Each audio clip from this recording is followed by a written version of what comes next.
ना उठा सके। बात उन्होंने आजम खान की है, बात उन्होंने अल फलाह यूनिवर्सिटी के जो संस्थापक जमात उनकी की है। आप कितना इत्तेफाक रखते हैं संदीप चौधरी उनकी बातों से?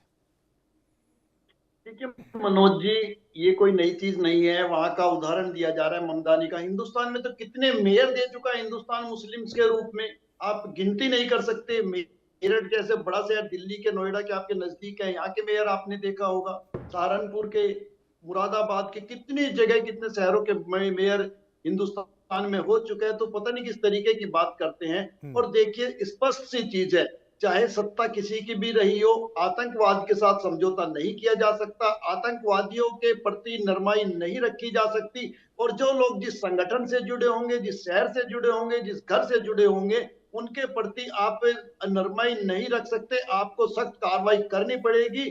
और अब हालात यह आ चुके हैं, चूंकि हिंदुस्तान आतंकवाद को आज से नहीं बहुत लंबे अरसे से ढो रहा है।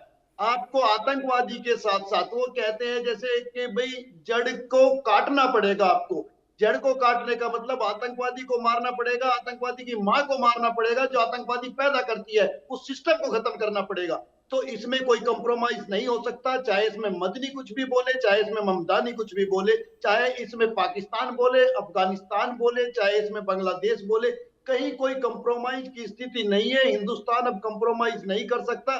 जब जब हिंदुस्तान दब के चला है या डर के चला है या कंप्रोमाइज की स्थिति में रहा है, तब तब हिंदुस्तान कमजोर हुआ है। हमें आतंकवादी छोड़ने भी पड़े हैं, जेलों से भी निकालने पड़े हैं, बहुत कुछ हिंदुस्तान ने सहा है, हिंदुस्तान के टुकड़े भी हुए हैं। हम कितने भी गर्व से कहें कि हिंदुस्तान हमारी नाक है, शाख है, लेकिन हम सब ये जानते हैं कि जो बांग्लादेश है वो भी हमारा अंग कट करके बना है, पाकिस्तान भी हमारा अंग कट के बना है। तो वो स्थिति दोबारा ना आए, इसलिए कोई भी नरमाई नहीं होनी चाहिए। और जो भी लोग आतंकवादियों का या ऐसे संगठनों का फेवर करें, उनके प्रति सॉफ्ट नजरिया रखें, उनके खिलाफ भी सख्त कार्रवाई होनी चाहिए, उनको संदेशबद्ध लोगों में रखा जाना चाहिए। संदीप चौधरी साहब ने बताया कि आखिर आतंकवादियों की जहां आतंकवादी घटना है, आतंकवादी हैं, उनसे जुड़े लोग हैं, उनको लेकर बहुत ज़्यादा नरम रवैया अपनाने की ज़रूरत नहीं है, सख्त रवैया अपनाना होगा। क्योंकि कहीं ना कहीं आतंकवाद ये नहीं देखता कि कौन हिंदू है और कौन मुस्लिम है, उससे सभी हताहत होते हैं और इस देश का सांप्रदायिक सद्भाव खराब होता है। असल में मौलाना मदनी ने कहा क्या जो विवाद का विषय बन गया, एक बार पहले उसे सुनवा देते हैं, उसके बाद फिर मनन द्विवेदी साहब के पास।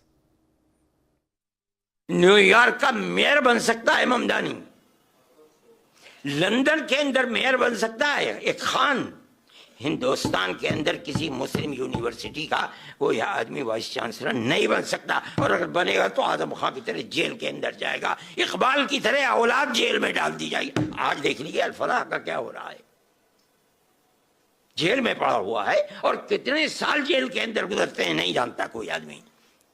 कौम, गवर्नमेंट मुल्क की आजादी के बाद इस पर लगी हुई है कि मुसलमान को सर नहीं उठाने देना है। आज उसका नतीजा है कि लोग ये कहते हैं कि मुसलमान के अंदर लीडर चल रहे। क्या कहते हो तुम? मुसलमान कौम कोई बांझ थोड़ी है, अगर नहीं थी तो वहां कैसे बन गए? यहां किसी यूनिवर्सिटी का वाइस चांसलर नहीं बन सकता आदमी।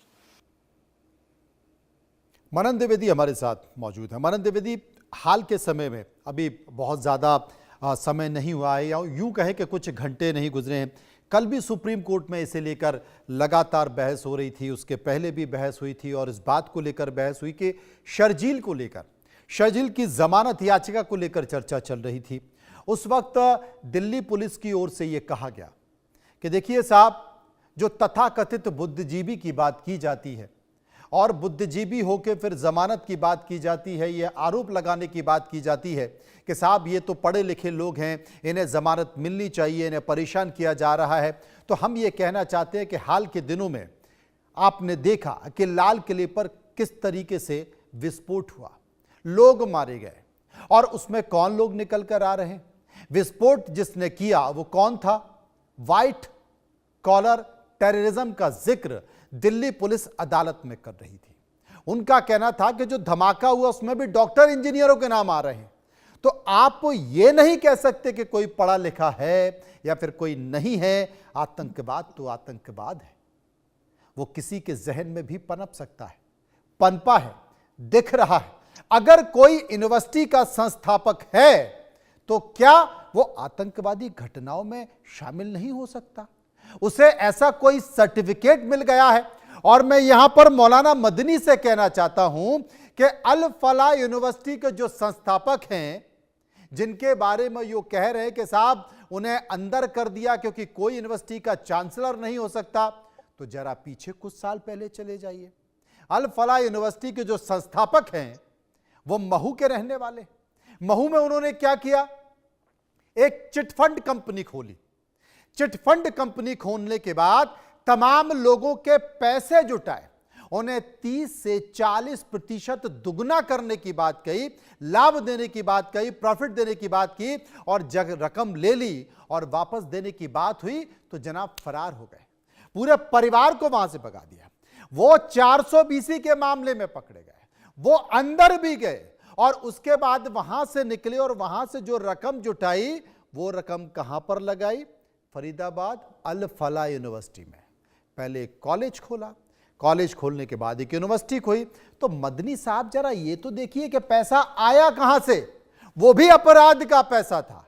और 29,000 किलो विस्फोटक, अगर किसी जगह 29,000 किलो विस्फोटक मिल रहा है, उसमें भी डॉक्टर हैं, वो चारों डॉक्टर यूनिवर्सिटी से संबंधित हैं, तो उसे ये महज संयोग तो नहीं हो सकता मनन द्विवेदी साहब?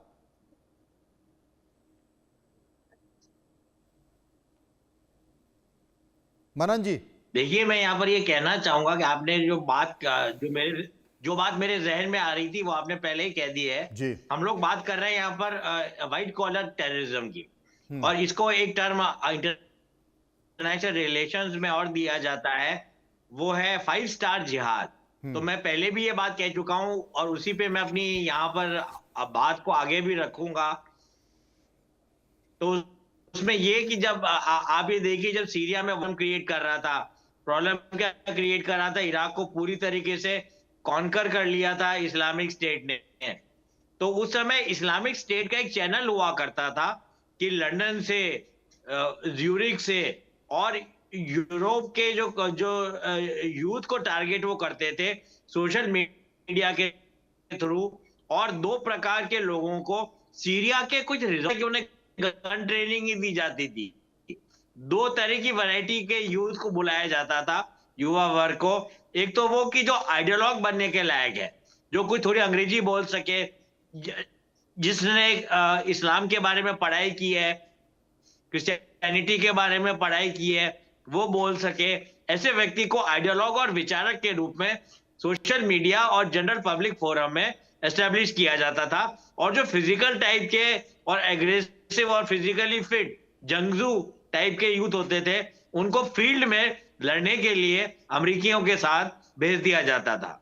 तो ये बात मैं ये कहूंगा कि जो अल फलाह यूनिवर्सिटी की जो बात है, वो भी एक तरीके से 5 स्टार जिहाद, जिससे लार्जर मुस्लिम संप्रदाय को कोई मतलब नहीं। लार्जर मुस्लिम संप्रदाय, हिंदू संप्रदाय और बाकी संप्रदाय तो बहुत एक नैरो माइंडेड बातचीत नैरेटिव हो गया। जो भारतीय नागरिक हैं, हिंदू और मुस्लिम, लोगों को अपनी रोजी रोटी कमाने से, अपने एम्प्लॉयमेंट और पॉवर्टी के चैलेंजेस से टैकल करने से ही समय नहीं है। तो जो गरीब और लोअर मिडिल क्लास का व्यक्ति है, वो कभी भी, चाहे वो हिंदू हो, मुस्लिम हो या क्रिश्चियन हो, इसमें शामिल नहीं होता। तो कहने की बात है कि ये एक तरीके से फंडामेंटलिस्ट मनी से, ऐसे मनी को डेवलप किया जाता है, लाया जाता है जिहादी टेरर के तहत, और बच्चों को रेडिकलाइज भी किया जाता है।